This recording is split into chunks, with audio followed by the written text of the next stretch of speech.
Welcome to the spaghetti factory that is the E36 engine bay after you remove your intake manifold. So some of you guys probably want to do an M50 manifold swap, which is what I'm doing. So there's some videos online, but I'm gonna kind of go over a couple things that maybe you don't hear about a lot online. For this build, I'm gonna be deleting any unnecessary systems that I don't need. This is a track car, so I'll be deleting a couple things. First of which is throttle body coolant lines. So here you can see there are two coolant lines. One goes to the block, the other goes to a hard line, and those attach right here to your throttle body. Basically all it does is make your throttle body warm in wintertime or in cold temperatures. So I'm gonna just get rid of it and clean things up a little bit. You don't really need it. So I've loosened this hose and I pulled off this, and then I'm gonna cap this. I actually have to read whether you need to cap it or whether you need to run this back to its hard line here. So I'll figure that out, but I'm gonna delete that. I'm gonna so I can move that out of the way. I'm gonna delete this. Okay, what else can we delete? Well, the next thing I'm gonna delete is my purge valve or my charcoal canister.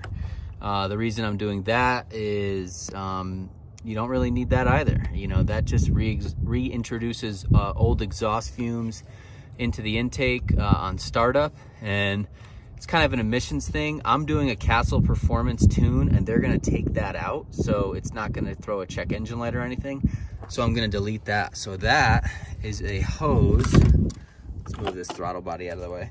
That is a hose, and this blue hose runs all the way to the back of the car and into the trunk where the charcoal canister lives. And there's a video online about how to do this, and it's really good, so I suggest you watch that. But basically, I'm gonna be deleting this and kind of plugging it and capping it way down there and just getting that out of the way. Okay, what else? I already deleted the secondary air pump, another emissions thing that you don't really need for track cars. Secondary air pump lives here. That is gone. The hose that runs here is gone. And as you can see, the bracket that runs here with the little vacuum hose is gone.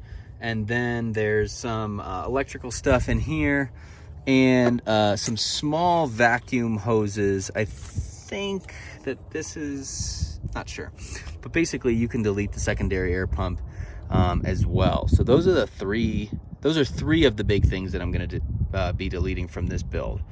Secondary air pump, throttle body coolant lines, and charcoal canister or the purge valve.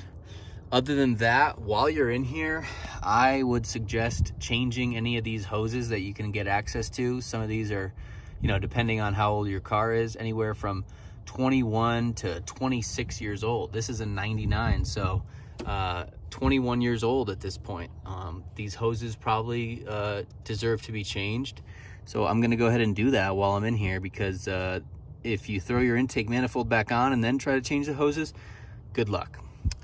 The other thing I think I'm gonna do is change the starter. Starter is right down there, and you know, while I'm in here, I might as well change the starter, get a brand new starter.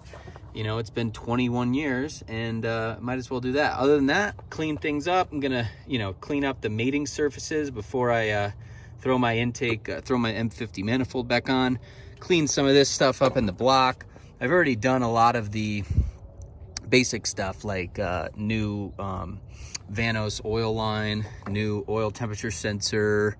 What else? You know, I didn't change the alternator, but changed some of these pulleys, some of these tensioners, things like that. But pulling the intake manifold really isn't that bad. And make sure you plug everything up. I'm working outside here, so make sure you plug everything up, and you know, you cover your car. I got a nice cover here, and keep everything clean.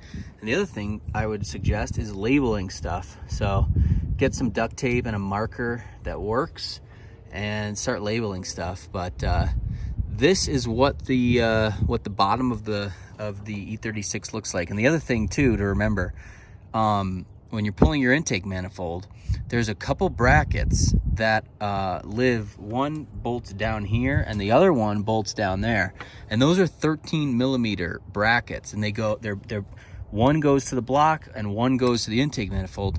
And from Menace's video, he says that if you have a E34, then you'll have 2 brackets, but if you have an E36, there should be only 1.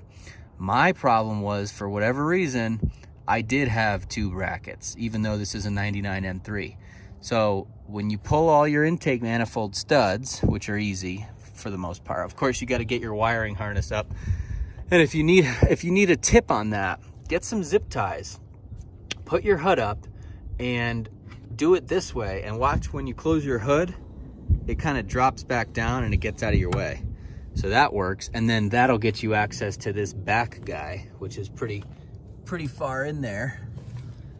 But if you're having problems pulling it, then chances are you might have a second bracket. So bracket number 1 is somewhere in here in the front, and bracket number 2 is down there somewhere, buried in there. And those are 13. So get a long, like maybe 20-inch extension on a 1/4-inch drive or 3/8 inch drive, and a 13 mil socket, and you should be good to go. I'm trying to think what else I'm missing. You could change some power steering lines if you wanted to while you're in here. You know, now would be a good time to do a steering rack if you wanted to. So, you know, things like that. But anyway, I think this video's gone long enough, so good luck.